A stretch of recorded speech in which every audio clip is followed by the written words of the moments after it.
celebrated graphic novel ever, Watchmen.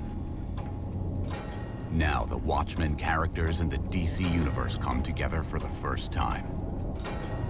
DC proudly presents Doomsday Clock. Geoff Johns, Gary Frank, a 12-issue comic book series. Get issue number 1 at a comic shop near you. Hello, everybody out there in YouTube land, and welcome to DC Fans United. Today, I am going to be doing a review I'm really excited about. I'm going to be taking a look at Doomsday Clock, number 1. But first off, I have a quick shout out for my friends over at OutrightGeekery.com. It's a cool geek website, and I have a link for them in the description box. So this book is written by Geoff Johns. The illustrator is Gary Frank. Brad Anderson did the colors, and the letterer is Rob Lee. Now, there are a couple of variant covers, which I will be showing near the end. Now, the main cover is actually the one I like the least of the group, so for myself, I purchased one of the variant covers, the Gary Frank cover. So, we'll be showing the variant covers at the end of the video. So, before I start off in the actual review, I want to let you know there will be spoilers, and then there's also a warning for violence and swearing. So we're going to go ahead and start off on the first page, and it starts out quite like the old Watchmen book does, with anarchy in the streets and a monologue about what's going on in the country. So it's really well written. It's from Rorschach's point of view, so he's talking in his Rorschach way. So right now it's 1992 is when this is taking place, and the Soviet Union is very much still around. All of the people in the public have become aware of what really happened at the end of the Watchmen book before. So you know how Ozymandias orchestrated a huge disaster that ended up killing millions of people, but was to, I guess, unite the world so they wouldn't kill each other with atomic bombs. Anyways, Rorschach's journal was published, so now the public is aware of that, and everything's kind of descending into anarchy. And there's a lot of interesting parallels, even on just this first page, there's a lot of interesting parallels between the modern day, we live in now. I won't break it down too much, but there's a lot of things that's probably referencing the current presidential administration, and it's definitely talking about the left and right divide and how the moderates are being wiped out. It's really interesting. So we're going through it, and there's news reports in the background as well talking about how the Soviets are going to invade Europe, and that the European Union has fallen, and that the president isn't doing anything useful. So then we go to the next page, and we're getting a little bit of an update on Ozymandias. Now, with everyone being aware of what he did, there's a huge bounty on his head, and no one knows where he is, and everyone's trying to find him. And in the bottom panel here, you actually see this strike team of soldiers that are going and looking for Ozymandias. So they break into this facility where he had been, and you see all the TV screens, like that's a classic Ozymandias thing. He was always watching all the TV screens. So the big thing about this page is you see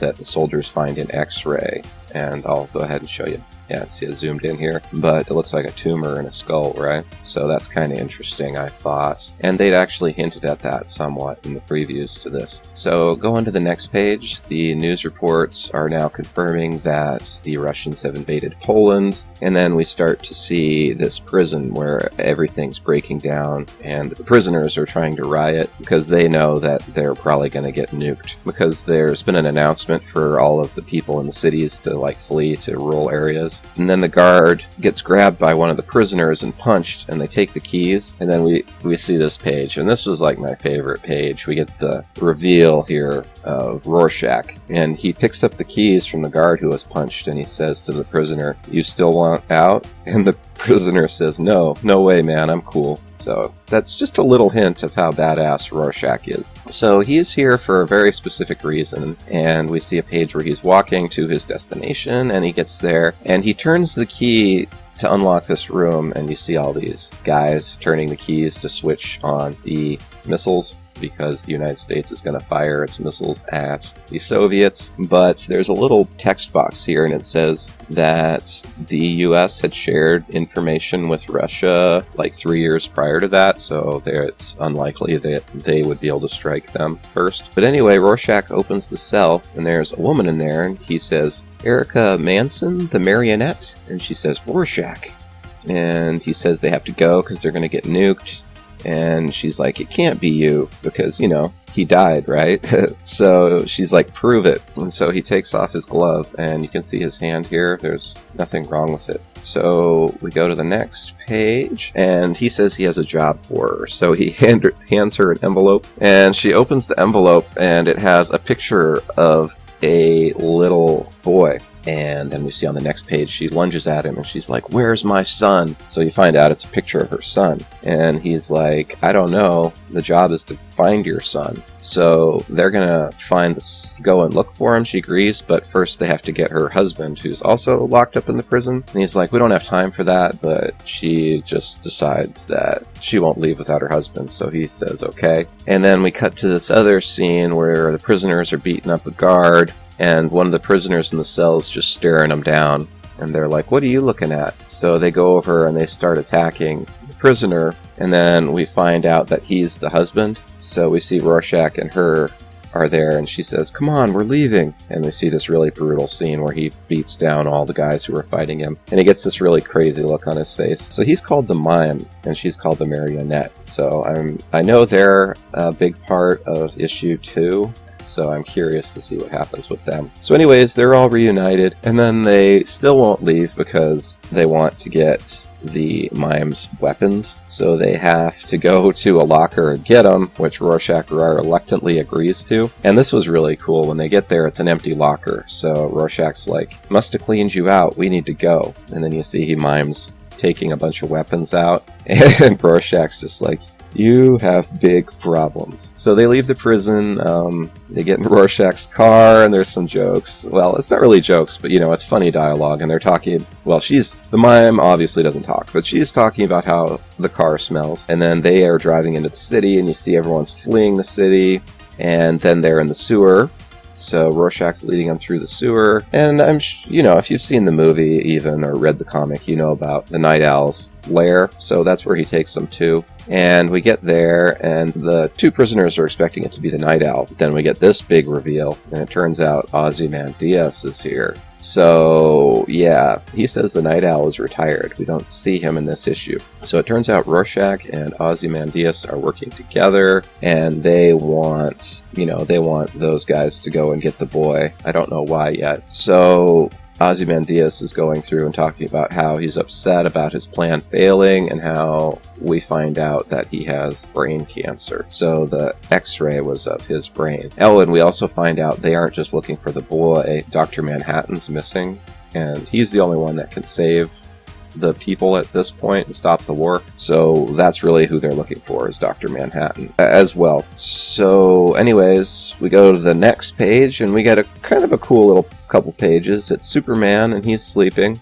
and he's dreaming, and he kind of has this disturbing nightmare, and it's a memory of his parents dying in a car crash. So then we see the last page, and he wakes up. And I think that was really some kind of foreshadowing to the events that are happening and going to happen, just, how things are going bad fast, because he says he was having a nightmare, and Lois asks him, "Have you ever had a nightmare before?" And he says, "I don't think I've ever had one." Then there's a couple extra little bonus pages at the end where it's a couple news reports that fill in more of the story. And then you can see the two variant covers. This is the Gary Frank cover. It's the one I went with, and the one they used in a lot of the advertising for this book. Personally, I think it's the best one. I really like it. The main cover with the people protesting, I don't like very much. I think that was probably the least popular one. And then the most popular cover by far was the lenticular cover with Rorschach. Also in the book, there were a couple of uncolored covers. Yeah, that's what you'd call them. So there's the Gary Frank cover, and then there's the Lex Luthor cover for issue number 2.